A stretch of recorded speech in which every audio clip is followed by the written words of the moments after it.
Showtime, baby! Showtime, no matter where you are and where you may be. It is Wednesday, 9 a.m. It's time to get locked down, locked in, loaded with your breakfast and your coffee because the baddest morning show on the game is hitting you right now on the Bama Standard Network, that being Bama Vision.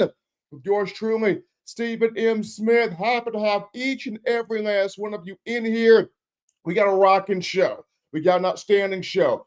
As always, ladies and gentlemen, get in the comment section, hit that like and subscribe button, smash the like button, give us a thumbs up right there, hit that subscribe button, subscribe to the channel that's providing you nonstop Alabama football content. We encourage your super chats. Bring them on in here. Bring your questions in here. Bring your conversations in here because we're ready to go. We're ready to go this morning on Bama Vision. We got a lot to discuss right now on today's show. We're getting into number one.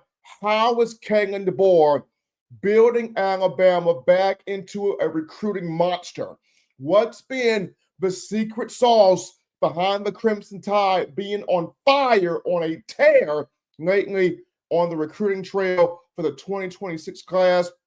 We'll talk about it. We'll also get into why I think LSU may be the toughest test, will be the toughest test for Alabama when you look at that game this upcoming season. And then last but not least, Alabama's attendees with Kalen DeBoer for SEC Media Days this month have been revealed. Who are those guys and why they have so much to prove here in this upcoming season? But definitely want you guys getting in here, hitting that like button, smashing that subscribe button, being a part here of the conversation on today's show. Also, y'all see that thing behind me, that title towel, WhitwillSports.com. You go there right now, get you a title towel today. Thomas Whitaker, Lavelle Wilson, two great dudes with an outstanding product. I stand 10 toes down behind this title towel right here. This begins the winning mentality for you as an Alabama fan. You got to have 100,000 of these strong, waving, twirling, screaming, throwing them up in the air like you just don't care, in support of Kalen DeBoer and your Alabama Crimson Tide. Once again, you go to WhitwillSports.com. It's WhitwillSports.com. You use the promo code STANDARD, get you a nice little discount there, courtesy of your favorite Bama program, the Bama Standard. Also, if you're wanting to get real natural stone built around your home, you don't settle for subpar materials. You don't do it. You go to the Lamstone Company, realrockstone.com. They get it done. They understand stone. They understand building projects. They understand how to get you what you need. They get it done. Lamstone Company, Real Rock Stone, located in beautiful Oneonta, Alabama, the Old Town. You go right there for all of your building project needs, all of that natural stone, all of what you're asking for. Go to realrockstone.com. They will get you squared away. Tell them, hey, Bama Standard sent you. But we're going to get into your comments here before we get into the first topic of conversation here on the show. And we start the comments off with, our guy right here, my guy, Coach Juan, in the building, giving us a roll tide roll. Appreciate you, Coach Juan, starting us off here on a Wednesday. And then my guy, JC, the baddest man in the game, Jimmy Clay, giving us that roll. Steven, roll. Hey, I like what you did there, Jimmy Clay. Jimmy Clay also saying he is working, but he's listening to the show. Appreciate you, Jimmy, for all that you do. Nick Beasley show in here, the Bama Standard, Bama Vision. Here we go. Absolutely. Bama Vision, Nick Beasley. We in here. Ty Simpson Burner in here. RTR, Stephen M. Appreciate you, Ty Simpson Burner. Nick Beasley, give us some NS who? Yes, LSU. I feel like that will be Bama's toughest test on the schedule. I'll get into that a little bit later on here in the show. My guy, Raj Ragsdale in here. Raj, morning everyone. Road Tide. Appreciate you, Raj. We got Nick Beasley coming back with shout out to Title Towel, WhitwillSports.com. Love those guys. My guy, DP, Kadyn Proctor. Good morning, everyone. In Roll Tide. Of course, you're on the grind, Don. I appreciate you listening to the show, even while working and talking some Alabama football. But all of you guys, get your thoughts in. Get your comments in. We're taking questions at the end of the show. And as always, hit that like button, hit that subscribe button. See, Bama drops in with we need BCS era Alabama back. It wasn't flashy dancing and running back. It wasn't flashy dancing and running backs were meat and potatoes, solid, strong. And LSU just got and LSU just got one of Ole Miss's coaches, been there since 2022. Now he's at LSU, shaking my head, Roll Tide there. Hey, see, Bama, I agree with you. You need that BCS era of Bama football back. Those guys were hitting you in the mouth. They were playing tough. They were playing dominant. They were playing physical. But I look at this year's Alabama team trending in the right direction and having something for you, the Alabama football fan base. But right now, before we get into that, see Jay Walker giving us a Roll Tide. Appreciate you, Jay Walker, helping us out here on the show. But now we get into topic one of the conversation. That's on one, Kalen DeBoer, and him building a recruiting monster here where the University of Alabama is concerned. Bama's been on a heater on the recruiting trail as of late. For those of you who have probably been under a rock and do not know the latest here in recruiting, Alabama's got 19 commitments to the 2026 class. Now, those 19 commitments, if you break them down by state, 5 of those are in-state kids. DeBoer is getting back to establishing the state of Alabama, establishing home, putting a border around home, keeping the in-state guys in-state, making these young men a priority. This is huge. You go back to the 2025 class, I think DeBoer only got 2 guys of the entire class from in-state. Right now, he's already got 5. When you look at Cedarian Morgan, 5-star wide receiver from Alexander City here in Alabama, Benjamin Russell High School. When you look at Xavier Crowell, EJ, 5-star running back from Jackson, Alabama. You look at Zion Gibson, 4-star athlete from Gaston City High School, Gaston, Alabama. You look at Zay Hill, 4-star linebacker from Tuscaloosa, Hillcrest High School. You look at Camarion Johnson, 3-star edge rusher from Muscle Shoals, Alabama. That's a big deal, people. Kalen DeBoer is back to establishing the state, having these in-state guys feel like we need you, we want you, we love you, you are a priority. So that's huge there for Kalen DeBoer in doing that, making Alabama a recruiting monster. And it's not just KD and this staff with Courtney Morgan, with Molenquist, among others. They're not just getting the in-state kids, so that's important. They're not just getting the number ones again at their respective position of a number ones again in terms of the nation, in terms of their respective playing position. But I think the biggest thing behind what Alabama's been able to do on the recruiting trail, they are getting guys that want Alabama again. They want to play at Alabama again. Alabama is their all in all again in terms of school, in terms of on the football field, in terms of education, in terms of they want the Crimson Tide. They want to be at Tuscaloosa. They desire to be at Tuscaloosa. Alabama is the only place they want to be at again. And that's a major deal because Alabama had gotten away from getting those kids, from getting those athletes where nothing else mattered but Alabama football. Nothing else mattered but that crimson and white. Nothing else mattered but playing for a program where the slogan is, this is where legends are made, right? Nothing else mattered but that right there. And to get back to that where you have a Sadarian Morgan who, during his commitment, he said, this is the only place I want to go to, Bama. Even though Georgia was an option, Florida was an option, Auburn was an option, other schools were an option, Colorado was an option. What did Sadarian Morgan say?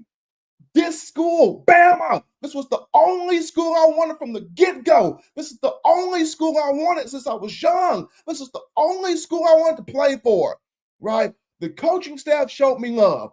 The coaching staff was all about me on the official visit. The coaching staff was all in on me. This is the only school I want to be at, right? You have EJ, Xavier Crowell, putting on that Alabama hat with pride, saying, this is where I want to be. This is home. You got other guys saying the same thing. This is where I want to be. This is home. The chemistry, the camaraderie between the coaches and these recruits, between players that are already there in these recruits, between former players probably having conversations with these recruits, it's coming back toward these guys want to be at Alabama again. And that's huge. And going back to, it hasn't been Coach just Kalen DeBoer. You look at Maurice Linguist, right? Coach Mo has been phenomenal. When you look at getting cornerbacks, when you look at getting safeties, when you look at getting the top athletes at that position, Mo Linguist, the film study, Mo Linguist getting his eyeballs on kids, Mo Linguist in the evaluation process, he has been phenomenal getting these young men. I mean, he's been out there being able to get his own guys, and that's been stellar. You look at, of course, Courtney Morgan as the GM. He's done a fantastic job understanding who do I extend the NIL package to, who do I not extend the NIL package to. And Alabama's getting specific guys on the recruiting trail. You look at the receivers, there's a reason why they're getting physical guys, 6'2", 6'3", 6'4", big bodies. They're getting physical dudes here. With Alabama in the last few years with Saban, the tallest guy was 6 feet, right? That became the requirement because you had the speed guys. But now you're getting back to physical, tall, big body, catch radius, getting back up to catch the football, right? Being able to get 50-50 contested catches, being able to have those guys that can do that. So Courtney Morgan's been huge here from the recruiting aspect, whether it's been receivers, whether it's been running backs, whether it's been corners, whether it's been, offensive and defensive linemen. Courtney Morgan's been a big deal there. And then, I mean, you got to look at Christian Robinson, outside linebackers coach, huge, with him getting a commitment from Xavier Griffin, five-star linebacker from the state of Georgia.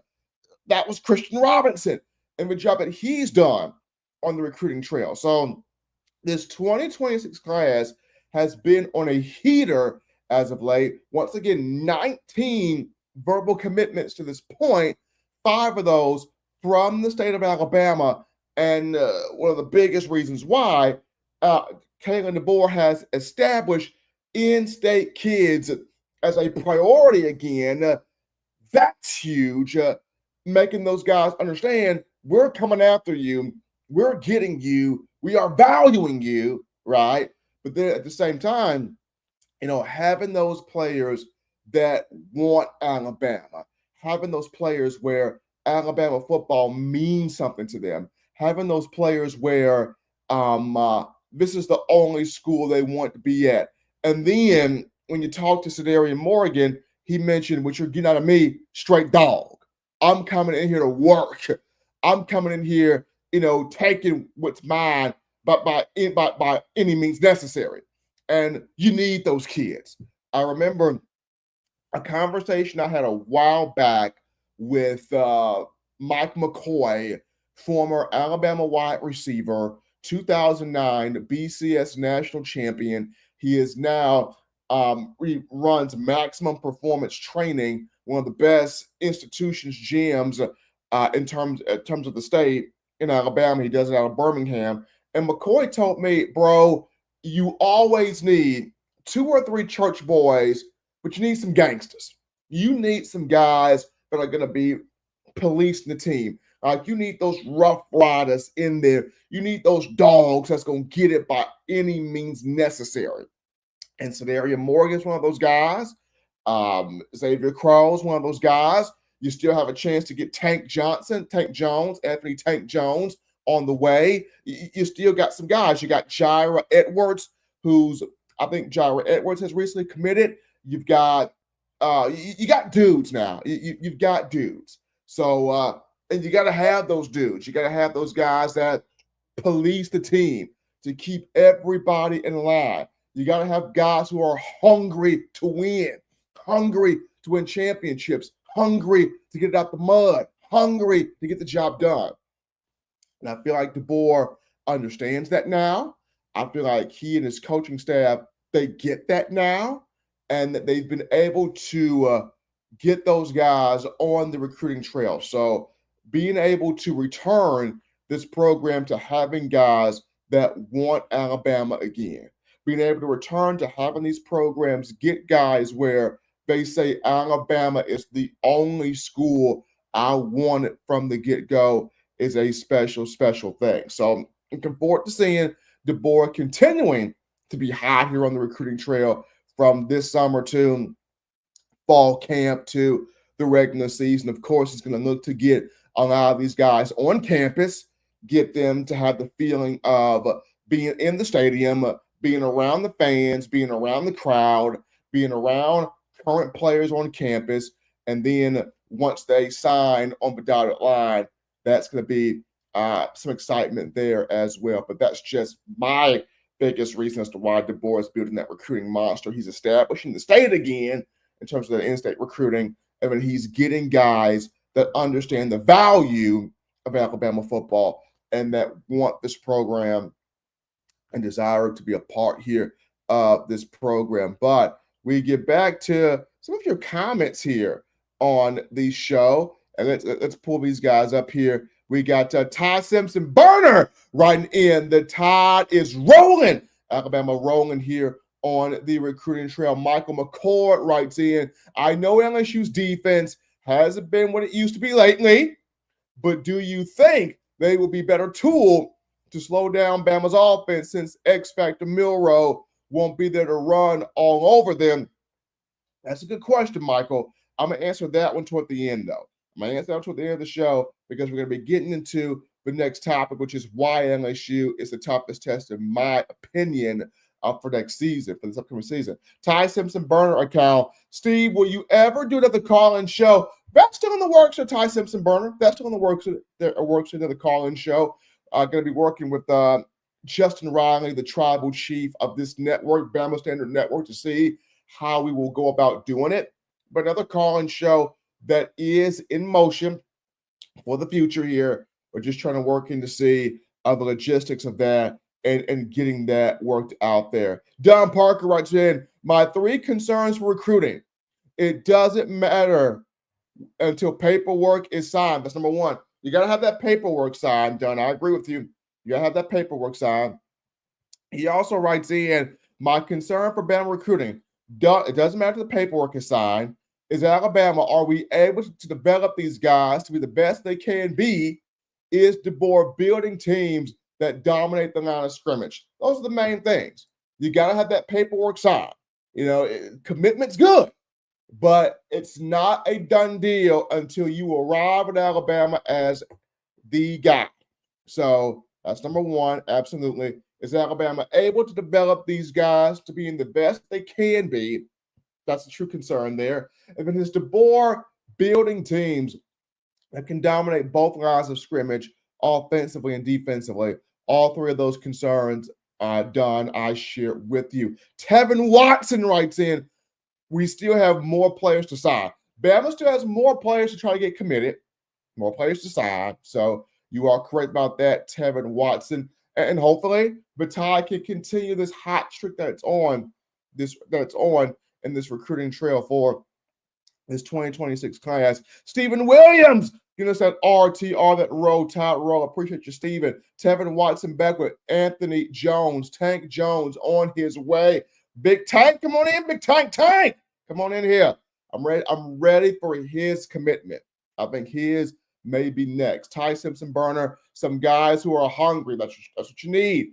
Guys who are hungry, guys who want Bama, guys who are ready to play, ready to compete, being dogs out there on the field. My man Raj writes in, any other recruits on the radar that haven't committed yet? Well, Tank hasn't committed yet. He's on the radar. I mean, of course, there are others that have not made that decision yet, and those will come in the coming weeks here. Those will come in the coming weeks here. So we're going to get information in on guys that are going to commit. So, hopefully when that information comes in, Raj will be able to get those guys committed, and we can have some watch parties here on the Bama Standard Network watching, those guys commit. Ty Simpson Burner, hope you do it, brother, in terms of the call-in show. Once we get those logistics worked out there, Ty Simpson Burner, we're looking to have that call-in show again. Don Parker writes in, Bama needs to go after the best D lineman available. That may be an issue next season. D lineman, that's a huge thing. That's Freddie Roach right there. Got to get more D linemen. Courtney Morgan has done a great job throwing Freddie Roach some defensive linemen in this recruiting class right here. But you do have to get more guys on that defensive front. Coach Warren writes in, Bama fans, give DeBoer 3 years recruiting and coaching before you pass judgment. DeBoer did better than Saban his first year in the SEC. True, Saban rebuilt the program 100%, but DeBoer is rebuilding, reloading. Absolutely.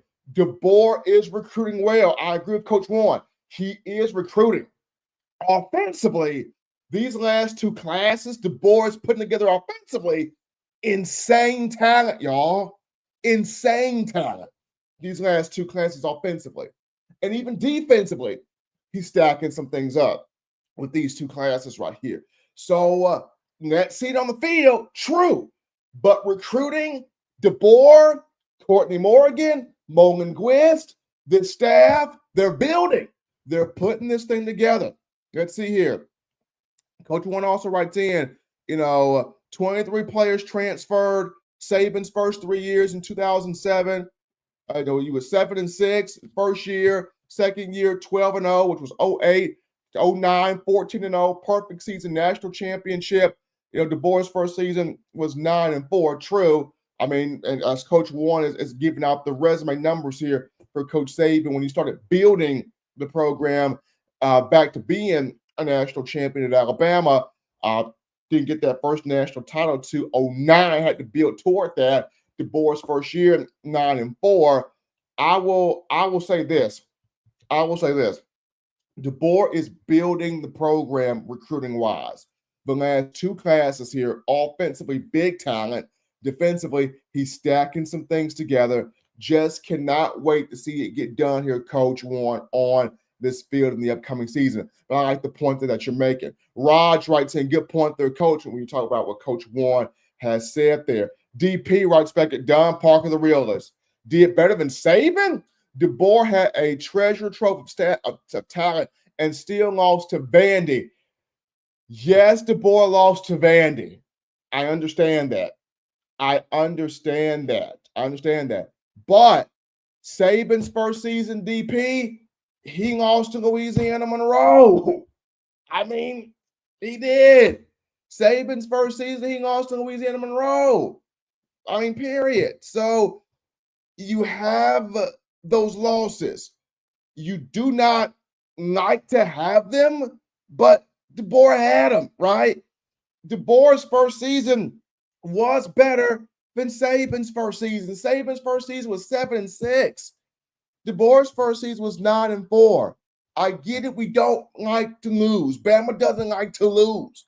But at the same time, I mentioned this, DeBoer needed that first season to get him to understand you're in grown man football, right? So now he will be better for that going into this upcoming season here in the fall. Raj writes in response to Don Parker. Don, DeBoer had a better first season than Saban. Those are actual facts. So there we go there with Raj responding to my man Don Parker. Jimmy Clay writes in, that guy named Nick that was on the Bama Standard last night commits today, I think. That Nick Abrams II was on the Bama Standard last night. I can't wait to see where that young man goes, because that is a very talented brother right there.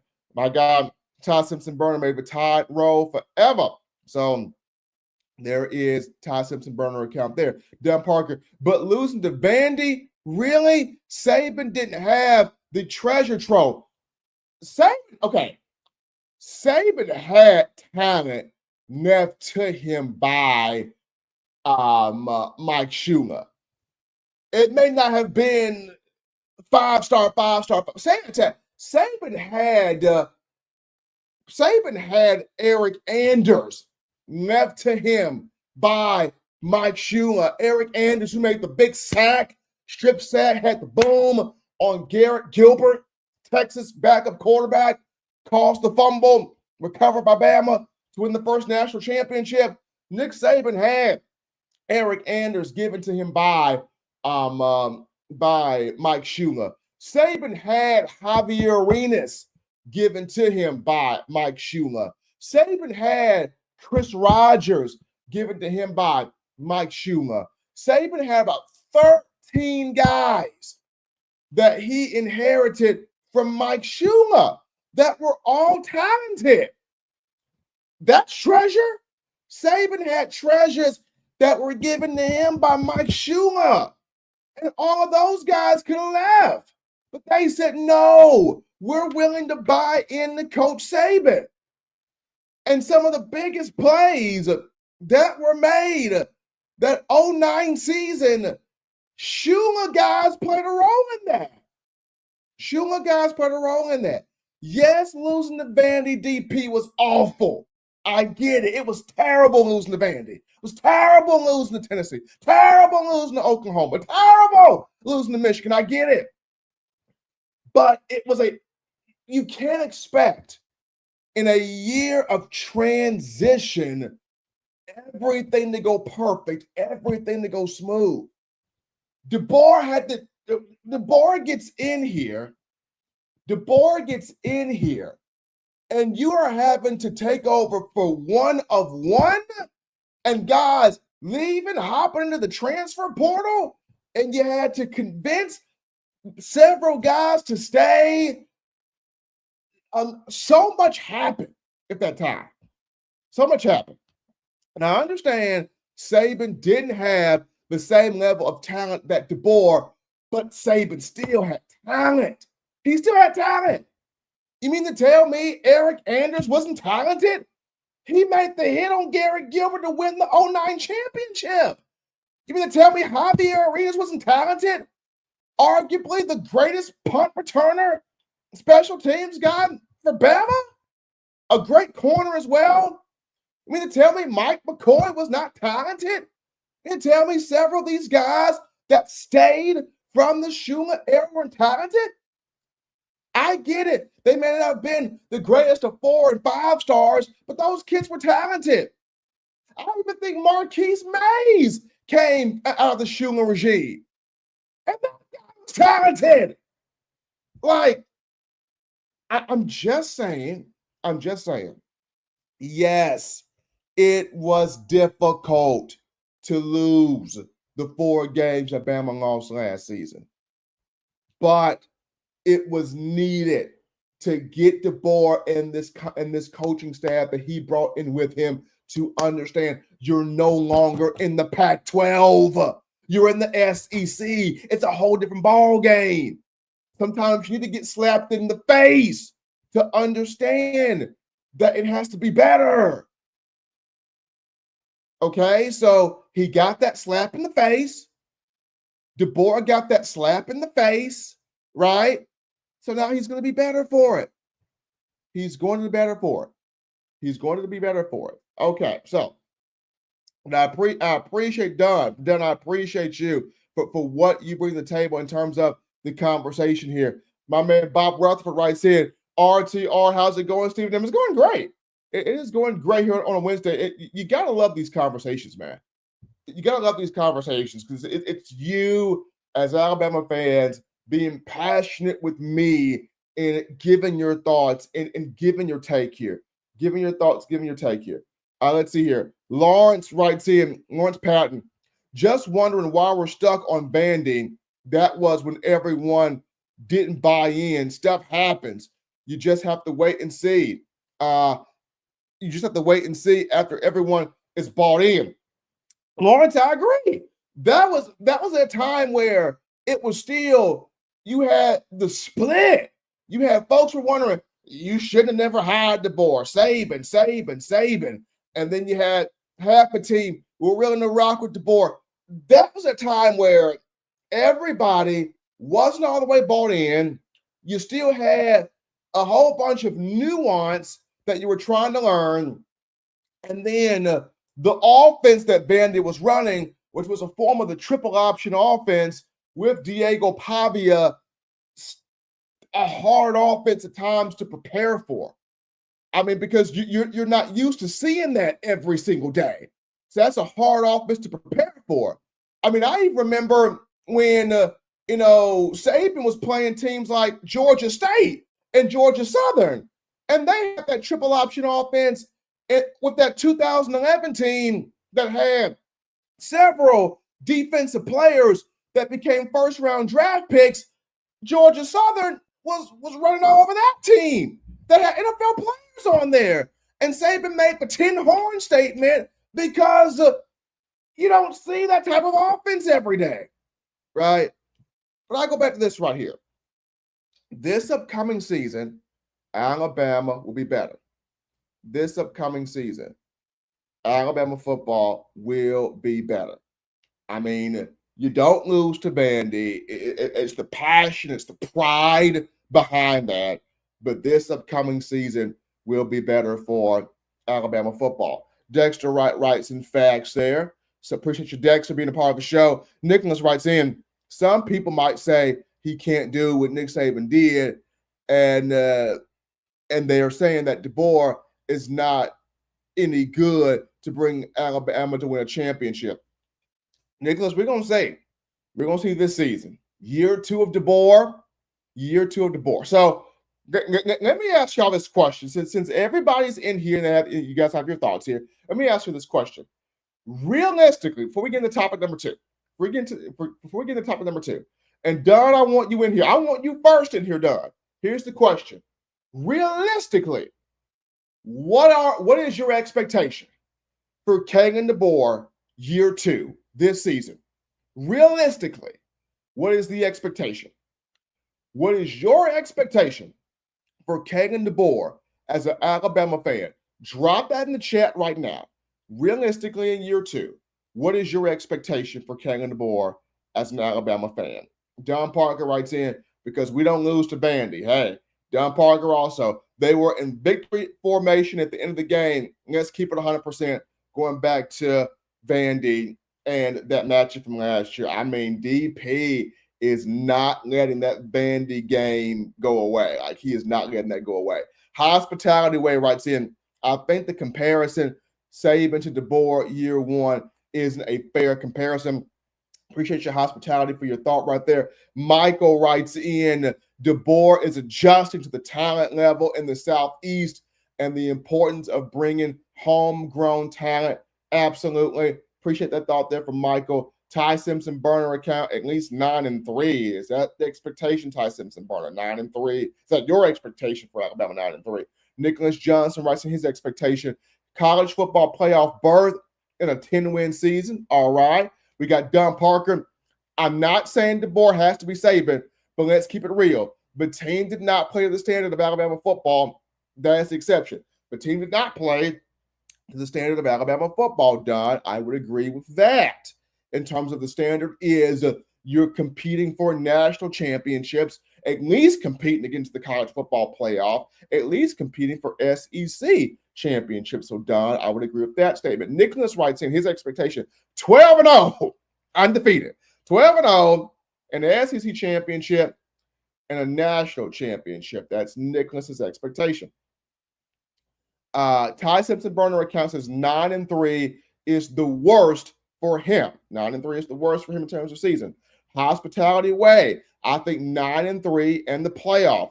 Now remember, 10-2 last year became the thing of the playoff. Alabama went 9-3 in the regular season last year and missed out on the playoff. Keep that in mind. Last year, the playoff was 10-2. We saw a lot of 10-2 teams in the playoff. We didn't see a single 9-3 team in there. We saw a lot of 10-2 in the playoff. Alabama finished the regular season at 9-3 and didn't get in. So just throw that out there right there. Let's see here. Dexter writes in a mean championship. That's what he wants to have. That's the expectation. A mean championship. Michael writes in year 2, I expect DeBoer to be more of a success than last year, but he also has a more experienced offensive coordinator. So I'm looking for bigger things. There we go. There we go. Don Parker, the expectation is playing to the standard of Alabama football. We win seasons and not lose to Vandy or a trash Oklahoma team. We also gave a game to Rocky Flop. Michigan. Really? So that's Don Parker's expectation. Playing to the Alabama standard, beating everybody you're supposed to beat everybody. That's Don Parker's expectation. Beat everybody. Playing to the Alabama standard. Ty Simpson burner account, I could just say 12-0. Hey, there you go. Jimmy Clay writes in, roll Tide, beat everybody is his expectation for the upcoming season. Nicholas Johnson writes in, 100%. If we didn't lose to Oklahoma, we would have had 10 wins and in the playoff. Right, Alabama was 1 win away from making the playoff. You flip one of those losses from last season to a win, Alabama's in the playoff. Coach Warren writes in, 10-2 is his expectation. Open windows. Do not beat ourselves. Beat everybody else. Don Parker, the standard is Bama versus everyone. That's the standard. Don Parker, Bama versus everyone. Don Parker, you might need to find your way, bro, on the coaching staff. Now, I don't know if Kalen DeBoer would hire you on the staff, but if he would, find your way, DP, on the Alabama coaching staff. I'm just saying. But you guys continue to get your thoughts in, get your questions in. This has been a great conversation here on the show. Absolutely. Let's see here. Continue, folks, supporting WhitwillSports.com here. You see the title towel right there. Thomas Whitaker, Lavelle Wilson, 2 great guys. They stand behind this product. I do as well. This starts the mentality, the winning mentality for you as an Alabama fan. You go to WhitwillSports.com. Once again, WhitwillSports.com. You use the promo code STANDARD. Get you a nice discount there, courtesy of your favorite Bama network, the Bama Standard. WhitwillSports.com. Title towel. Throw that towel in the air. Wave it like you just don't care. But second topic of conversation here, and that is LSU. Why is LSU Alabama's biggest test here for the upcoming season? And if you talk to many national prognosticators, media pundits in discussing Alabama's biggest test, Alabama's biggest challenge on the schedule here for the coming fall, many people would immediately look at Georgia, right? Georgia's the biggest test. And I could see that. And then they would look at that because, look, Georgia is due for a win over Alabama. Under Kirby Smart, it's only beaten Alabama 1 time. And that was the 2022 national championship game from the 2021 season. And in a game to where Alabama didn't have its best receivers on the field, Jamison Williams, John Mechie, both hurt. John Mechie didn't play in the national title game because of an injury he suffered in the SEC championship game that season against Georgia. Jamison Williams got hurt early in the national championship game and the young receivers in the roster for Alabama not necessarily prepared to step up in that moment. For Bryce Young, Georgia wins that football game, capturing the national championship. But aside from that, Kirby has had problems beating Alabama, but a lot of people feel like he's due. If there was ever a moment where Kirby Smart was due to beat Alabama as Georgia's head coach, now would be that time with the game being in Athens, with that game being between the hedges, Sanford Stadium, right? That's why a lot of people look at Georgia as the biggest test. Then some would say, Stephen, I'm starting to trend to that game in Columbia, Williams-Brice Stadium, South Carolina, the biggest test. And that game's going to be something because South Carolina played Bama very well last year in Tuscaloosa. Final score 27-25. Bama won by 2. Damani Jackson sealing the game with an interception. South Carolina had that game. They blew it, but they had that game. Lenora Sellers played well. 2 touchdowns, had 1 pick. Defensively, the Gamecocks pressured Jalen Milroe, got sacks on him, forced 2 interceptions. Gamecocks played well. If they had a couple of more bounces that would have gone their way, South Kakalaka would have won. They would have won the football game. And now that matchup is going to be in Columbia at Williams-Brice Stadium. You know how those fans get wild. You know how they get turned up with the techno music there and waving the white towels and the whiteout. It's going to be crazy in South Carolina. Shane Beamer had his team in the conversation last year for the college football playoff. He had his team with a worthy argument of being in the college football playoff. So you look at South Carolina, that's a tough test right there. But the reason why I'm going to go LSU here, the reason why I'm going to go LSU is for this reason. I understand LSU hasn't been the team that we have known them to be in a while. Brian Kelly, he got the win over Alabama the 2022 season where he goes for 2, gets the win with Jayden Daniels, beating Bryce Young in Alabama in Death Valley, got the win there. But, Brian Kelly hasn't won that national championship yet for LSU. Defensively, LSU had a tough time 2023 and last year, corralling Jalen Milroe. Him by himself put up astronomical numbers against the Tigers defense. But I look at this LSU team. Normally, when both teams are good, when both teams are having strong seasons, when both teams are having winning seasons up into the matchup that they play each other, typically that game, Alabama and LSU, is a monumental game. It's a marquee matchup.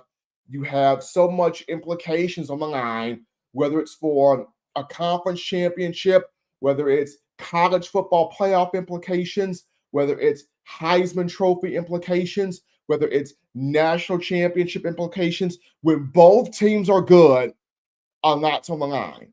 When both teams head into that matchup are either undefeated, maybe 1 loss, there's a lot weighing on that game.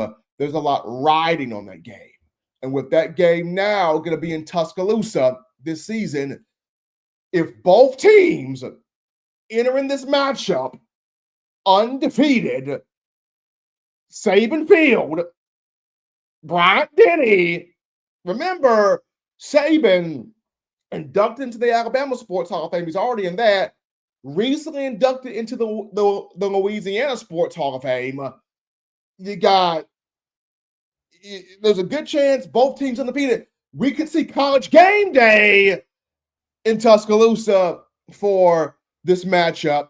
And the last time we saw Game Day in Tuscaloosa for Bama LSU, that goes back to 2019 where you had so much NFL talent on that field offensively with Joe Burrow and Tua Tagovailoa and Clyde Edwards-Helaire and Najee Harris and the litany of wide receivers. LSU had Jamar Chase and Justin Jefferson and Thaddeus Moss and other guys. Alabama, of course, had Jerry Jeudy, Henry Ruggs, Jalen Waddle, Devontae Smith. And there was so much talent all over that field, offensively and defensively.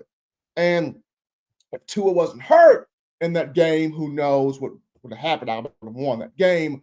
But I digress from that statement. That game was a complete fire show. LSU won 46-41, but that game was a complete fire show. So many guys went in the first round of the 2020 NFL draft off of that 2019 game. Like, this LSU game could be something very, very special here, especially when you look at, the two coaches here. You got Kalen DeBoer and you got Brian Kelly in this matchup. Two coaches that, they're good. They're good. They're talented. You got two coaches that are trying to win championships. You got two coaches that are trying to really get the better here of each other. Now, right now, Kalen DeBoer 1-0 against Brian Kelly with getting the win last season. But both of these two guys, head-to-head, straight up. You got Kelly trying to get revenge here after losing in Death Valley just a season ago. This is going to be a fun matchup, y'all. This is going to be a very fun matchup, an intriguing matchup here in Tuscaloosa. Now, to me, I think the biggest thing it's going to come down to, is this guy right here, Garrett Nussmeier, LSU's quarterback, right? I go back to when you had Tua and Joe Burrow 2019, two quarterbacks that were Heisman frontrunners, Heisman contenders, two guys that were looked at as first-round draft picks for that 2020 NFL venue. They both went in the first round. Both guys did not disappoint in that game. I look at if Ty Simpson for Alabama, being starting quarterback, and Garrett Nussmeier for LSU, both of these two quarterbacks enter this matchup, big numbers, marquee numbers, big in the Heisman talk, big in the Heisman conversation. This is going to be a football game because obviously you're going to have several NFL scouts, pro scouts at that game. Obviously, you're going to have several teams in need of a quarterback at this game. And if Garrett Nussmeier comes into this matchup here on fire, if Ty Simpson for Alabama comes into this matchup here on fire, we are in for a showdown. We are in for a fireworks showdown in Tuscaloosa. It could literally be, if both guys come in here on fire numbers wise, it could literally be a game where which defense can get a couple of crucial stops on third down. It could literally be a game where which defense can get the most pivotal turnover to seal the deal. That's why I feel like this game between Alabama and LSU is the toughest test, because of the fact that LSU has not been the LSU we've known it to be for a while. Some people are overlooking or undervaluing this game. I'm not undervaluing this game. I'm not overlooking this game, because if Nussmeier comes in hot, Simpson comes in hot, we're in for fun. We are in for a lot of fun. Even if both quarterbacks don't come in with Heisman numbers, if both teams come in undefeated, or if both teams or if somebody at least has one loss, but they still are in control of everything, that game is going to be hot. That game is going to be entertaining from start to finish.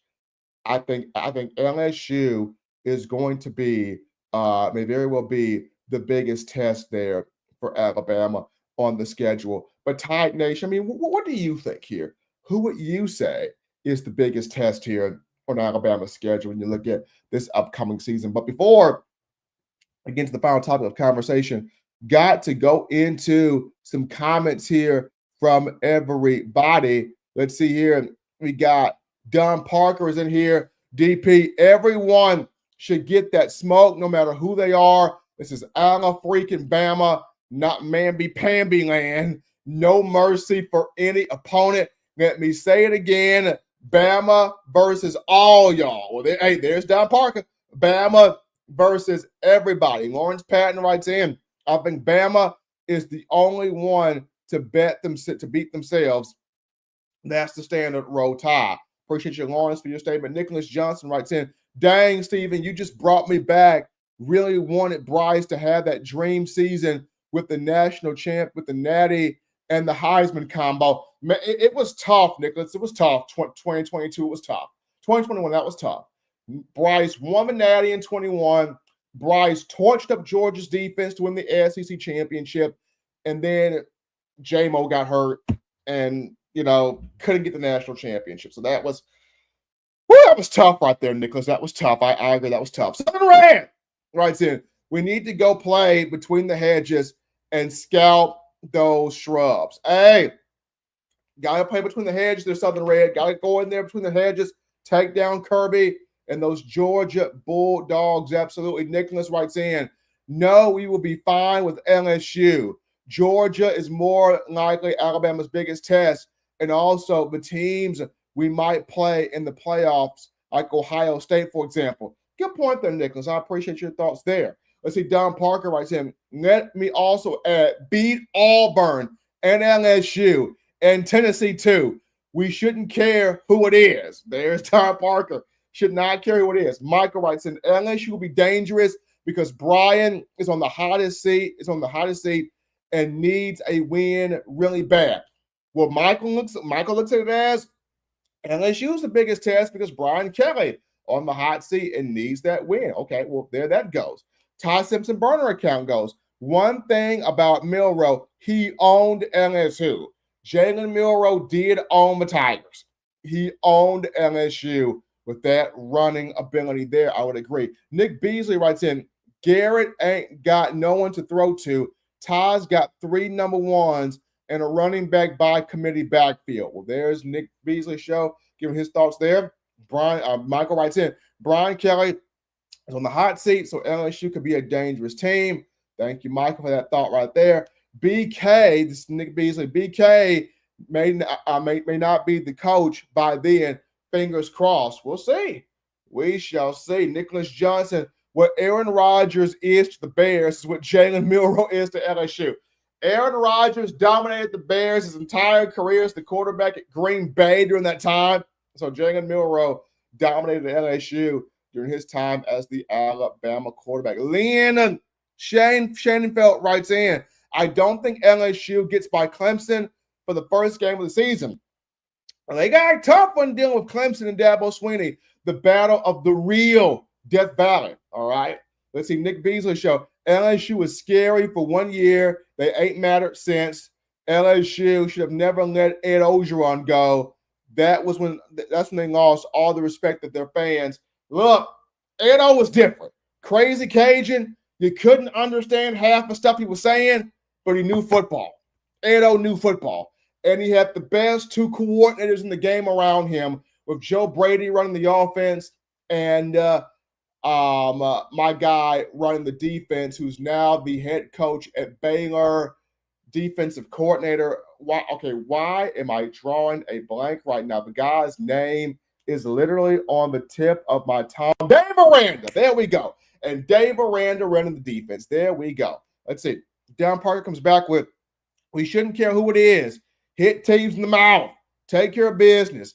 And dominate the team in front of them for that game. Right now, Florida State is the focus and getting us right. No one else. So pay all attention here on Florida State to start the season. Lynn Shannonfield writes back in, the biggest thing that will hurt LSU is that man Bo Davis left the program. Their defensive line will not be better. Bo Davis is gone. Big Bo Davis is gone. He's in the NFL now with the New Orleans Saints. Want the best there for Bo Davis. Ty Simpson burner account, don't care about LSU. Don Parker, I don't care about LSU. We got the cinnamon rolls for the first game, Florida State. So there we go. 1-0 period, Ty Simpson burner. So there we go. Appreciate all of you guys getting your thoughts in on the show. That 1-0 mindset, that 1-0 mentality. Coach Warren, be aware of trap games. There are some trap games in the schedule. Be aware of those. Southern Red, so true, Stephen. I couldn't stand listening to Ed O. Look, you didn't understand a word. You couldn't understand a word the man was saying. You couldn't understand a word the man was saying, but LSU fans loved him because he was one of them. I mean, he was one of them. Died in Creole and Cajun food and loved LSU. I mean, you couldn't understand a word coming out of the man's mouth, but you knew he knew how to get those guys absolutely motivated to play football. But we're going to get to right now, guys, the final topic here of the conversation before we get into your questions. And that being, SEC Media Days is coming in a couple of weeks here, possibly for next week, but coming soon here. Media Days coming, and Alabama has its list of attendees that will be joining Kalen DeBoer for the Media Days. So we have here the list here. So the list of players that will be joining Kalen DeBoer for SEC Media Days. I believe it's back in Atlanta this year, and it is back in Atlanta. So the guys that will be in Hot Atlanta with DeBoer are Deontae Lawson at linebacker, Keenan III on the defensive line, and Kadyn Proctor at left tackle on the offensive line. Those three will accompany DeBoer in Atlanta for SEC Media Days. And all three of these guys have something to prove. Starting with Dingall. Dingall has to show being healthy, coming off a leg injury he suffered last year against Oklahoma. Dingall has to show, being from Mobile, in-state guy, he has to show he is a first-round caliber smack you in the mouth linebacker. He's got to show that. We know Justin Jefferson can do it. Bama brought over Nakai Hill-Green from Colorado via the transfer portal.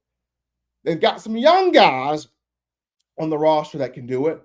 But D-Law, as the leader, has to show I'm going to smack him in the mouth, first-round pick, inside middle linebacker. D-Law's got to show that, right? He's got to show that. Coming off of the injury, he has got to show that. He's got to show that this season. He's got to show that. I mean, consistently, he's got to show that. Because there have been times in D-Law's career where he has not shown that. He's got to show that this season. He's got to show that he's a force in the locker room. He's a force on the field. He's a force at practice. He's getting his teammates on the same page. He's doing what he has to do to make sure if that national championship's coming, Alabama's getting it defensively. And it starts with Deontae Lawson. He's got to show that this year. That's number one thing he's got to prove. He's got to prove all in, all out, clap him up, inside linebacker. Number one right there, Deontae Lawson. Number two, Keenan III. I think the biggest thing that Keenan has to show is being able to pass rush, right? Being able to pass rush. We have seen him grow throughout his career. Tim Keenan, from being redshirt in his freshman year, coming off of a knee injury he suffered in high school at Ramsey High in Birmingham, to going through a whole body transformation that he had, which was phenomenal, by the way, to 2023, finally getting that opportunity to be a starter and grow and develop and explode onto the scene. Last year, 2024, had a good season, built off of what he did the previous year. 2025 for Tim Keenan increased his pass rush ability. I think he is a couple of pass rush moves away from people really looking at him as a first round pick. I think Tim Keenan, we know he can stop the run, right? We know he's got some wiggle to get to the quarterback, but improving his pass rush a bit more. I think if Keenan can do that, improve his pass rush a bit more, and be even more consistent against the run, I think he's a first round pick. I think that's what he has to show. Improving the pass rush ability and being a bit more consistent there against the run. That's Tim Keenan. For Kadyn Proctor, I gotta see improved footwork as an offensive tackle. I gotta see improved footwork. If Proctor can have improved footwork on the outside, on the edge there, against these speed pass rushers, edge rushers, defensive ends, outside linebackers, keeping them, neutralizing them away from the quarterback, then Kadyn Proctor will be all right. But I want to see from Kadyn Proctor improved footwork, improved hand strike, keeping this thing, keeping his hands, keeping his feet, keeping his hands engaged. I gotta see good film. I gotta see good footwork. I gotta see good hand strike. I gotta see good technique, improved technique from Proctor. That's it. Proctor shows me improved technique. He's going to be just fine. But those would be what I want to see from all three guys. Deontae Lawson, show me you are a big time, clamp him up linebacker on that inside. Tim Keenan, improve your pass rush ability, be even more consistent in your run stopping. And Kadyn Proctor, young man, show me some improved technique, and I'll be all right with y'all. I'll be all right with y'all. But those are the three individuals that will accompany Kalen DeBoer to Atlanta for SEC Media Days here. But people, I mean, awesome show. Awesome show, ladies and gentlemen. Awesome show. Like, you guys brought in your energy. You guys brought in your passion. You guys brought in your comments. Love it, love it, love it. And now it's time, before we close up shop here, to get into everybody's favorite thing, the Q&A segment. Get your questions in. Get your questions in. It's time for the Q&A. Here we go. Ty Simpson burner, no more green mouthpieces, please. Hey, everybody back on the same page. No more green mouthpieces. Hopefully, Ty Simpson burner account, we will not see those green mouthpieces, but we'll see. Leanne writes in, Stephen, how do you feel about us traveling to South Carolina? I think that game and Georgia will be our toughest test of the year, the way we played on the road last year. South Carolina on the road, that's going to be a tough game, Lynn. That will be a challenge. I mean, going to Columbia, Williams-Brice Stadium, they get loud, they get rowdy up there. That's going to be a football game. I think that will be a challenging matchup. Alabama can't go into that game half-stepping, especially after South Carolina played the Crimson Tide very well last season. Bama can't afford to go into Columbia half-stepping there. But I appreciate that thought right there coming from Lynn about the South Carolina game. Bama can't afford to go into Columbia half-stepping there. Let's get another question here. Let's see here. Appreciate all of you guys getting your thoughts in on the show. Let's see here. More of your questions here on the show. We have like a few of these. Let's see here. Appreciate all of you guys in the chat line, letting your voice be heard here on the show. But absolutely, Lynn, going on the road to play South Carolina, that's a tough game. That's a tough game. That's going to be a tough matchup. It's going to be fun. It's going to be fun. Hopefully, I might try to see if I can get into South Carolina this year for that game, for that matchup. Let's see. I know Ty Simpson Burner, you are tired of hearing stuff. I get it. You're tired of hearing stuff. I really want to see Alabama do its thing this year. Let's see. Michael writes in, the one thing that the D-line must show is what Nick Gentry said. You got 2 seconds to make your first move, and you better win on your first move. And when you win, you better know who you're supposed to hit. Absolutely. And I'm excited to see Gentry with these young men, Pale City High School, and what they're going to be able to do this year. So looking forward to seeing Gentry have those guys at Pale City taking on Moody and taking on Oxford and those guys. So looking forward to watching what Pale City does. But you guys, great show. I mean, great show. Awesome show. You guys are bringing your energy, bringing your conversations, bringing your passion, bringing your firepower. You guys make this show what it is. I mean, I enjoy doing this every Wednesday. It's exciting to engage you guys in conversation, but it's you guys, the fans, that make this show, what it is at all times. So appreciate you guys being in part of the question and answer conversation. We only had a couple of questions that we were able to get to them. But as always, people, you can follow me, yours truly, Stephen M. Smith. You can follow me on X at Coaching M. Smith. Not hard to find right there at Coaching M. Smith. You can find me right here on the Bama Standard Network on Wednesday morning, Bama Vision, hottest morning show out there, 9 a.m. Central Time on YouTube. You can also find me on the Bama Standard Show every Tuesday, 6 p.m., Sunday Night Talking Bama every Sunday at 7 p.m. I know I haven't been on as of late, getting myself prepared here for the birth of my first child with my wife, Mia. Excited about that.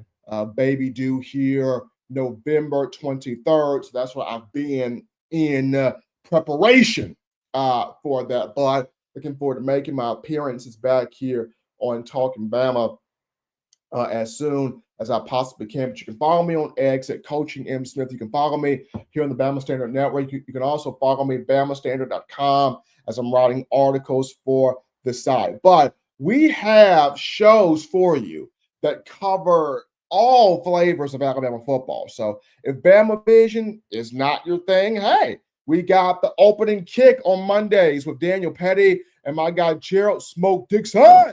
We got the opening kick on Monday. On Tuesday, like I said, you got the Bama Standard Show, 6 p.m. Central. You got the Herb and Raj podcast streaming, 8 p.m. Central Time. Got to enjoy that. Wednesdays, of course, got Bama Vision with me in the morning. Got Crimson Dynasty, 6:30 p.m. Central Time. On Wednesday, you got Teague's Take, 8:15 p.m. Central Time. Everything's on the ticker below. You got College Football Chatter with my guy, Jonathan Lewis, Brinsky Sharp from the Sharpshooters podcast. You got them on Fridays. Saturdays, you got Constantly Smoking with Smoke Dixon and Marvin Constant. And as always, Sunday Night Talking Bama, JB, JT, Herb, and myself when I can make that appearance. Also, you got to like and subscribe to The Final Whistle. They got their own YouTube channel at The Final Whistle with Chris James, Dan James, Matt Cadell, Lucian, Daniel Petty, all those guys. Check them out right there at The Final Whistle right there. You can follow the cast. We're doing a lot of great things here on the network. But folks, until next time, be good, be blessed. Appreciate you guys. Roll Tide.